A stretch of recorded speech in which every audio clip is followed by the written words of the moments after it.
Since August, more than 500,000 Rohingya have poured across the Myanmar border into neighbouring Bangladesh. These families are fleeing what the Myanmar military calls a clearance operation against a small Rohingya armed group. But the United Nations says the killing, torture and rape of the Rohingya people is a textbook case of ethnic cleansing. For months, Al Jazeera journalists have been covering this humanitarian crisis, talking with refugees and documenting the many atrocities. So what's it really like reporting from inside the crisis? Well, joining us to talk about this in Doha, Al Jazeera senior correspondent Mohammed Jamjoom and senior cameraman Fadi El Binni, both of whom have just spent the last 2 weeks in Cox's Bazar covering the crisis. And joining via Skype from Ufa, Russia, freelance journalist Rahat Azim Shaon. He's also one of the fixers who worked closely with Mohammed and Fadi. Welcome everyone to the stream. Gentlemen, it's really good to see you. Mohammed, I'm just thinking, Al Jazeera has spent years covering the Rohingya. So when you went back the most recent time, what was your assignment? What were you thinking you wanted to do on the ground? Femi, the main thing, Fadi and I wanted to do, we traveled there together, was to try to give voice to these Rohingya refugees who have suffered so much. We wanted to go to these camps, the official camps, the makeshift camps, to hear these horrific tales that they are sharing about atrocities that were committed in their villages before they fled, and to try to showcase their suffering and what the UN is calling a textbook example of ethnic cleansing to our viewers.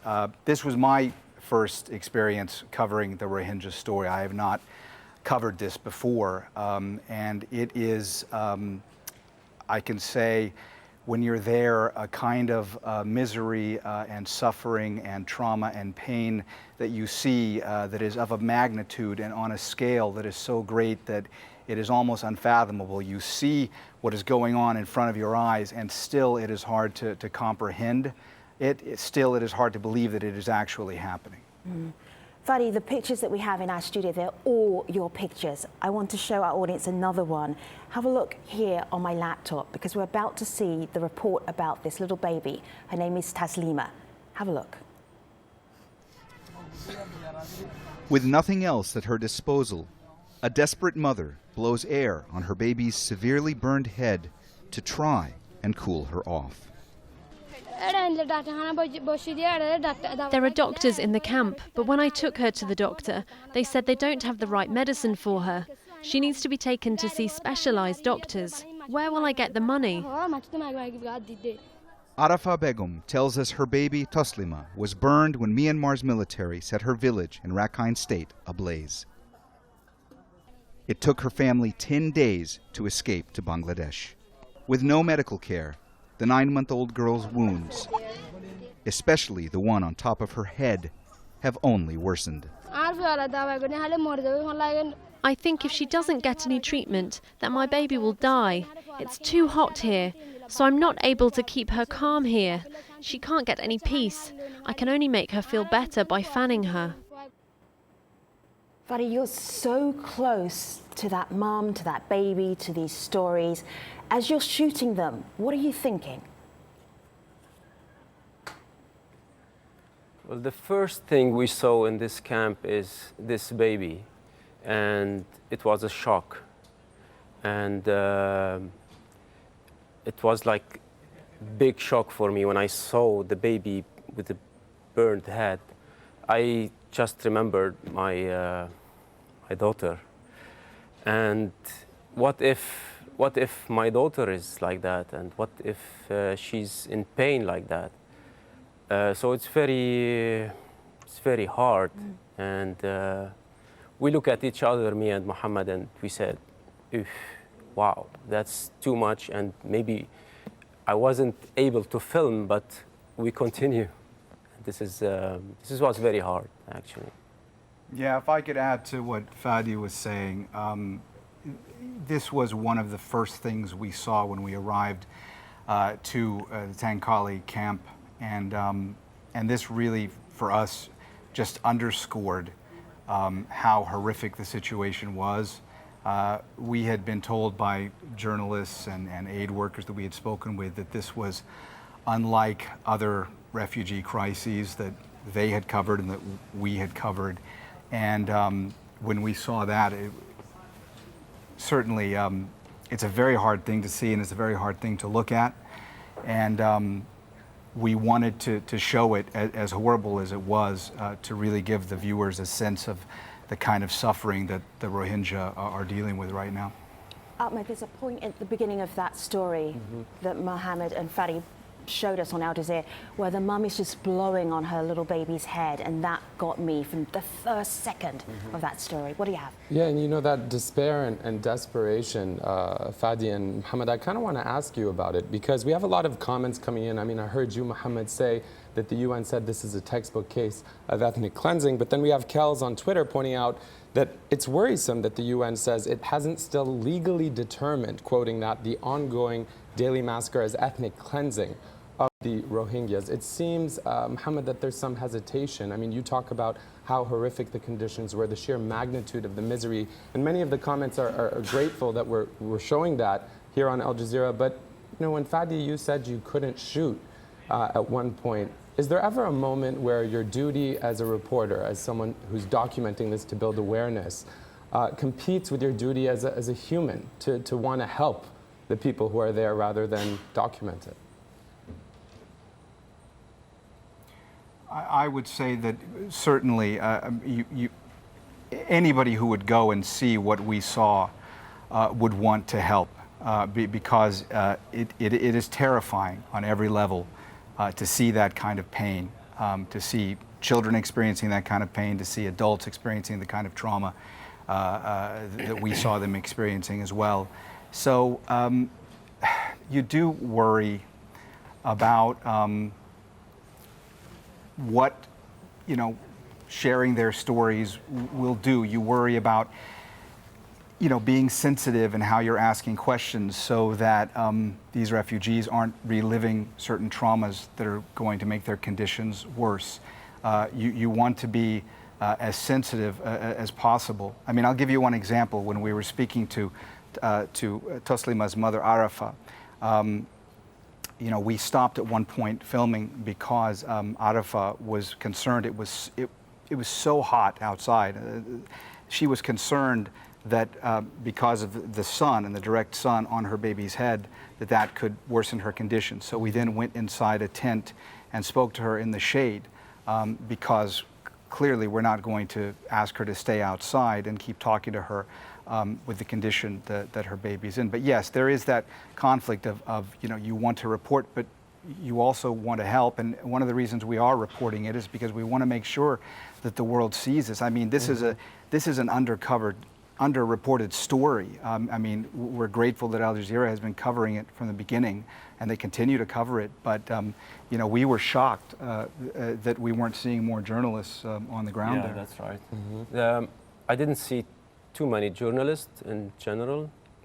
We saw maybe local journalists, but I'm glad I'm there and covering this story to show the world that how people are suffering and how much pain they are in, and this is like something I'll never forget, to be honest. You can't do these stories by yourself. You can't go to Bangladesh and do the Rohingya story by yourself. There are people called fixers who help journalists tell the stories. Let me show you here. This is Kamal Hussain. He started a lost and found operation with his own money.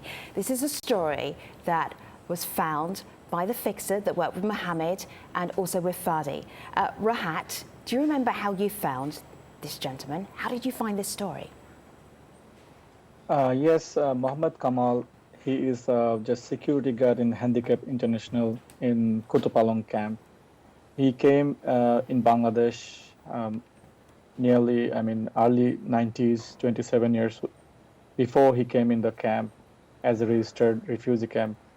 So when we were just walking in Kutupalong camp, finding people, trying to talk with people and finding stories, this is the story behind of everything. The man who was trying to connect people, who is losing their families. and it's really great. It's not a story; it's a life thing. Like it's behind of everything. Yeah. Like Fadi said and Mohammed said, a lot of journalists there, but nobody is covering new things. They're only covering the government things, like what's going on.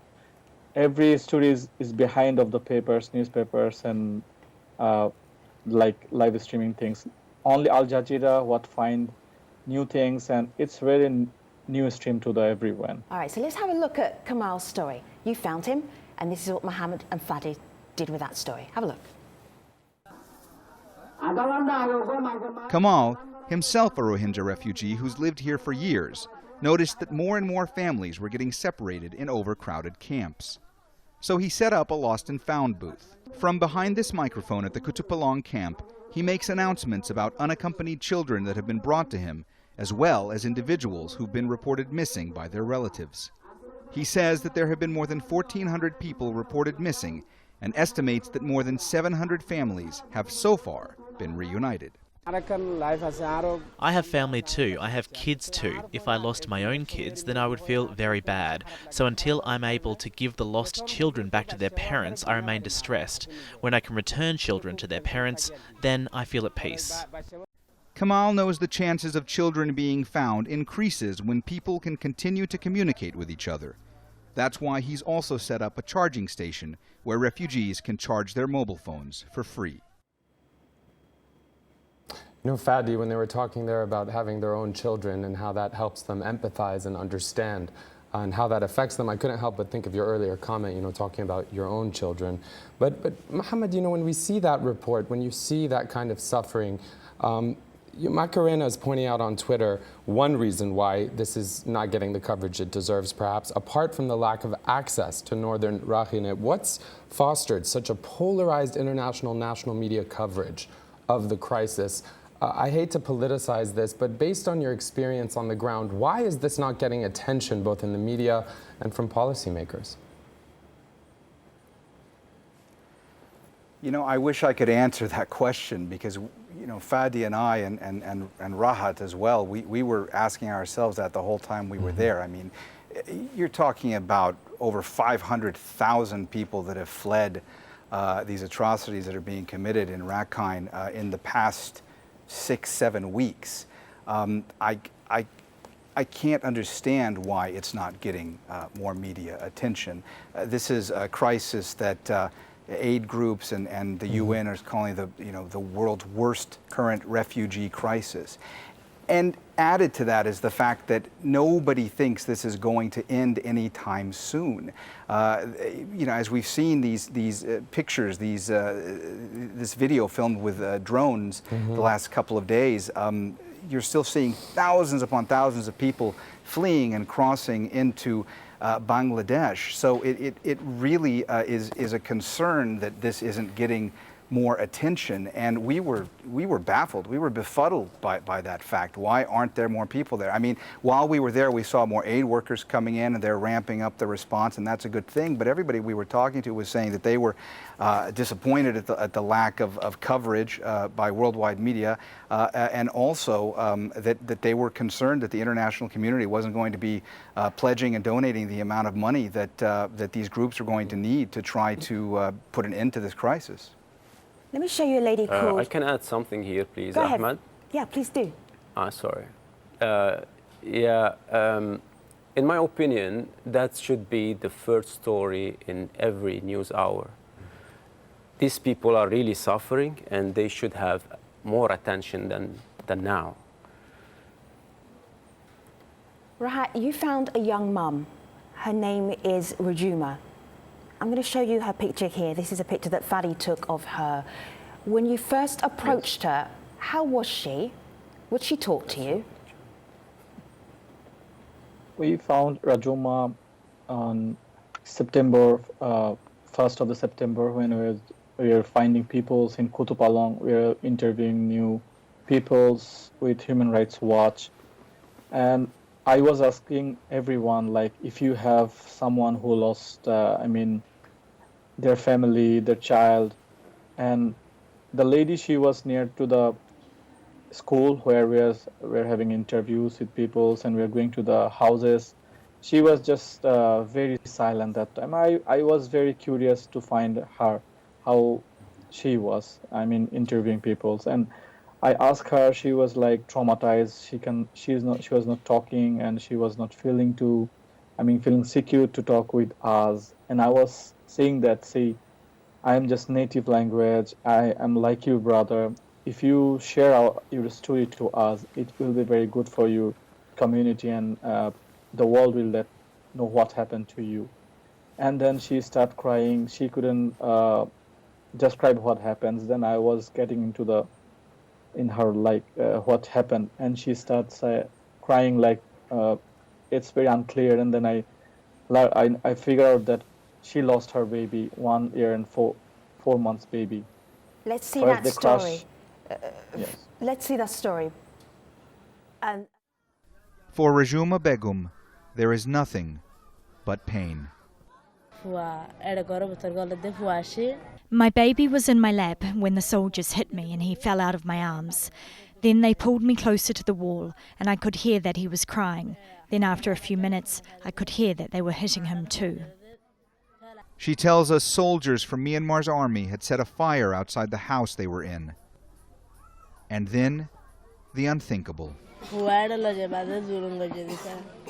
My baby was thrown into the fire and then they raped me. These are pictures of Rogingya's son, Sadiq. He was 1.5 years old and very playful. A happy child she still can't believe is gone. I feel like I'm burning on the inside. Then she breaks down.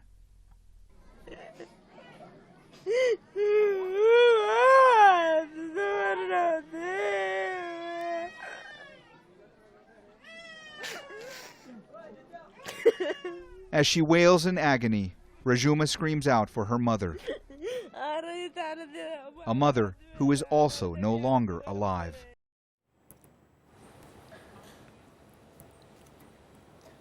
Mohammed,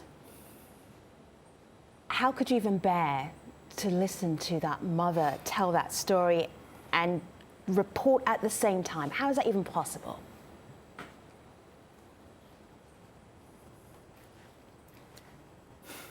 Sorry, it's a bit emotional. I mean, that is pain that is almost unimaginable. And, you know, Rahat, he was great he had spoken to her and he set all this up. We wanted to tell her story. And we wanted viewers to hear her words about what had happened to her, as hard as it is to hear that. But you just try your best to get through that, and you try to be as sensitive to the situation that Rogingya is in. You know, that story got a huge response, and we were contacted by some aid agencies, and they have since been in touch with Rogingya and her husband, and hopefully she will be getting some counseling and some help soon. But the story we heard from Rogingya is the kind of thing that we heard from others as well. Some people didn't want to talk about it. Rogingya wanted to share it in order to tell the world what was going on. And yeah, it's a necessary thing to try to tell so that people can see with their own eyes what's going on. Yeah, it's just horrible and very, very sad and awful. Mohammed, you know, as you were talking, a lot of the comments coming in are wondering about the actual ability of a journalist, of you two in this case, to keep reporting, even when you see especially that it seems not futile, but that this story that historically doesn't get a lot of attention is continuing to not get, you know, the coverage it deserves. Abdullah saying, we saw your down-to-earth, human and honest coverage. How did you endure these tough and heartbreaking conditions? Fadi, we heard from Mohammed, you know, obviously you're thinking about maybe how your subjects and the people you're meeting are enduring the conditions they're living in, but how does it affect you personally, and how did you overcome that? During the interview, that's true, we don't understand the language, but we were crying. I turned my head and I saw also our translator crying. I just turned left to Muhammad, he's in tears. So even if we don't understand the language, that was happening. And when we were editing, and Muhammad, he's a great writer, and he wrote these beautiful words. After we finished editing, we were watching the package before we send it to Doha and put it on air. We said to each other, this is too powerful. It's so emotional. And we looked at each other and really we were crying. So when I was filming her, keep rolling the camera is very hard. You have to stop sometimes, but I couldn't stop. I left the camera rolling and I turned my face sometimes to just control myself. But it's really so hard to film someone in pain like that and suffering like that. Mohammed, I'm just thinking here, we're in the last few minutes of this show. The reporting that you did with Fadi, with Rahat, what would you want the impact to be? I see that the UN retweets a lot of the stories that you are sharing, and they're sharing them and trying to get the word out. But what's the point, Mohammed? What do you want to achieve? We want as many people as possible to hear the accounts, the testimonies of these Rohingya refugees in their own words, and we hope that that will have an impact. Now, throughout the entirety of the time that we were in Bangladesh, I was getting so many messages from people asking what they could do to help. And all I can tell people is, if you want to help, I would say the best thing to do is to find an aid agency that you trust and to donate money to them, because at the moment, these Rohingya refugees need so much help, need so much aid. The people of Bangladesh have been very generous to them. They're trying to help them as much as possible. Bangladesh also is a poor country. These aid agencies need help to get more supplies in there to distribute the aid. And the international community, as far as we understand it right now, has not been pledging enough to meet those demands. So I would say that's the best thing to do. If some of the reporting we have done has brought this to the fore so that people can understand, can see how miserable the conditions are, that is a good thing, and I hope it continues, and I hope more journalists go in there, because it is a story that deserves so much more attention. I just want to add one more thing. We try to showcase as much as possible the conditions, the appalling conditions at these camps, the misery that these people are living in. Forget the pain and the trauma of having fled Myanmar, but what they're living in there in these camps right now, the conditions. And I just want to say that, Fadi did such an amazing job with his camera work of trying to show how miserable the conditions were, and these were not easy conditions to shoot in and to get the pictures and the videos that he did, and that's one of the reasons why the stories are powerful. And Mohammed, he did an amazing job. And Mohammed, to your last point, and Femi, a lot of people commenting on that. Nick Camarado on YouTube watching live saying it seems the Rohingya crisis is outlasting our short attention span. We need more long-term coverage. Thank you so much, Mohammed, to Fadi, Rahat, for being part of our program, giving us a reporter's debrief on a story that continues here on Al Jazeera. Let me just remind you that we are now streaming live on YouTube, and we invite you to join our online community, and you can do that anytime by going to Al Jazeera English on the YouTube page and look at upcoming live streams. Thanks for watching, everybody. See you next time.